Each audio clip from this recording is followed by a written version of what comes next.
Ashamaa harka funee kabajamtoota daawwattoota keenya waliif TV irraa oduu gaggabaaboo sa'aatii kanaaf qabannee isinitti himna. Oduu wajjin kan isin faana turu ani Girmaa Guddisa.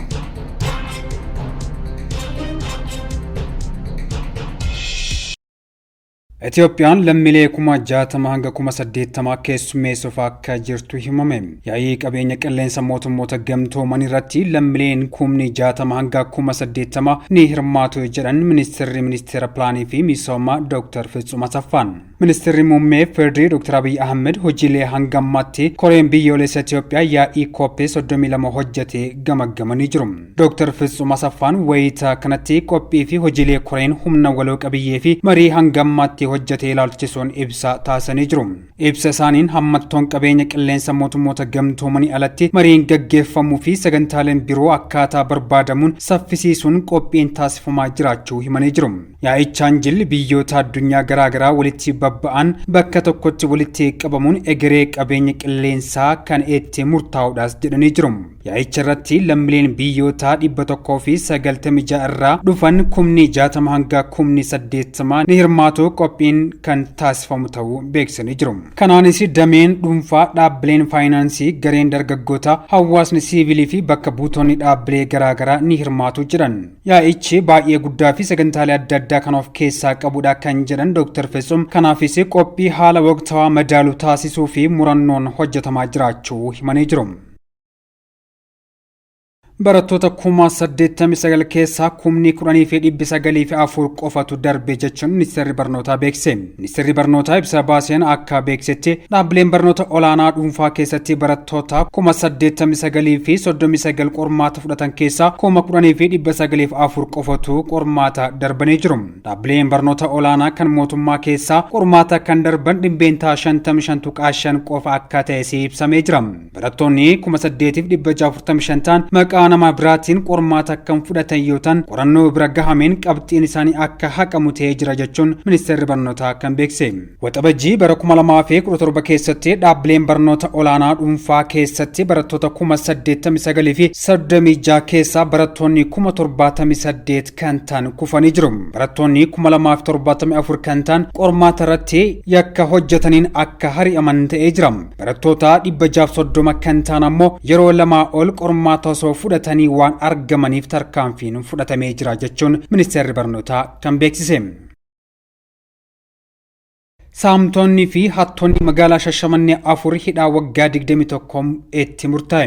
Magaalaa Shashamannee keessatti dargaggoonni 4 yakka saamichaa fi hannaa raawwachaa turan hidhaan adabaman. Magaalaa Shashamannee fi naannoo ishee keessatti dargaggoonni 4 yakka saamichaa fi hannaa raawwachaa turan hidhaa waggaa dheeraatti murtaa'ee jiraachuu dhagahamee jira.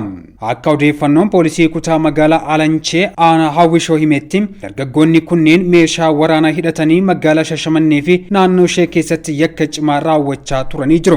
Magaalaa Shashamannee kutaa magaalaa Alanchee aanaa Awwashootti qorataan kutaa yakka waajjira poolisii aanichaa kan ta'an Saajin Muhammad Sibilee akka himanitti himatamtoonni kunneen tokkoffaa Abbittii Taaddasaa, lammaffaa Abdii Barii, sadaffaa Kamaal Nagahoo fi arfaffaa Haasan Gammachuu kan jedhaman ta'uu eeree jira. Himatamtoonni arfan kunneen deeggartoota isaanii waliin kan ammatti hin qabamne waliin ta'uun bitootessa 11 bara 2017 guyyaa keessa sa'aatii 11 aanaa Hawwashoo naannoo masjida Hamzaa biratti dubartii salaata irraa gara mana galaa jirtu shugguxii sodaachisuun bilbila gatii 38,000 baasuu danda'uu fi meeshaa biroo saamuun miliquuf osoo jedhanii sagalee birmannaa dubartiin kun taasifteen battalumatti qabamuu danda'anii jiru. Poolisiin magaalichaa ragaalee fi sanadaa erga walitti qabee booda himatamtoota kanneen mana murtiitti akka dhiyaatan taasisee jira. Manni murtii olaanaa bulchiinsa magaalaa Shashamannee dhaddacha bitootessa 8 bara 2018 taa'een himatamtoonni arfan tokkoon isaanii hidhaa waggaa 21 akka adabaman murtoo dabarsee jira jechuun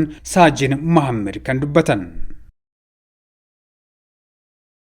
Hulaan Hormuz irra deebiin banamuun isaa pirezidaantii Chaayinaa Xi Jinping akka malee gammachisee jira jechuun pirezidaantiin Ameerikaa Doonaald Tiraamp miidiyaa hawaasa isaanii Truth irratti himanii jiru. Doonaald Tiraamp jechaanu keessatti chaayinaatti imaluun marii akka taasisanii fi mariin biyyoota lameenii kun kan adda ta'ee fi seena qabeessa akka ta'u himanii jiru. Pirezidaantiin chaayinaa Xi Jinping waliin mari'achuu fi hawwii guddaa keessan jira, wantoota baay'ee nu hojjechiisuu danda'an irratti ni haasofna jechuun Doonaald kan himan. Iraan kaleessa ulaa Hormuz guutummaan banuu hordofee gaggeessitoonni addunyaa yaada mataa isaanii kaasaa jiraachuu BBC'n gabaasee jira. Waa'ee Iraan ilaalchisee bahii giddugaleessa haala gaariin deemaa waan jiru fakkaata. Mariin Ameerikaa fi Iraan sanbata kana akka itti fufuu danda'u ibsuun barbaada. Oduu gaariitu jira jechuun pirezidaantiin Ameerikaa Doonaald Tiraamp kan himan. Kaleessa Tiraamp fuula miidiyaa hawaasa isaanii Tiruuz irratti Iraan waliin dhibbeentaa 100 hanga walii gallutti humni galaana Ameerikaa ulaa dooniiwwan daldala buufataalee doonii Iraan akka hin seennee fi hin baane cufuu akka itti fufuu ibsee ture. Gama biraan ammoo afyaa'iin paarlaamaa Iraan kan ta'an Mohammad Baghir Ghalibaaf dubbiin Tiraamp Ameerikaan waraanicha mo'attee jirti jedhee dubbate soba adiidha jechuun waa'ee ulaa Hormuz ilaalchisee akeekkachiisa cimaa kennanii jiru. Ameerikaan Iraanitti balbala daldala cufuu hin dhaabdu taanaan Iraan deebistee ulaa Hormuz cufuu dandeessi jechuun akeekkachiisanii jiru.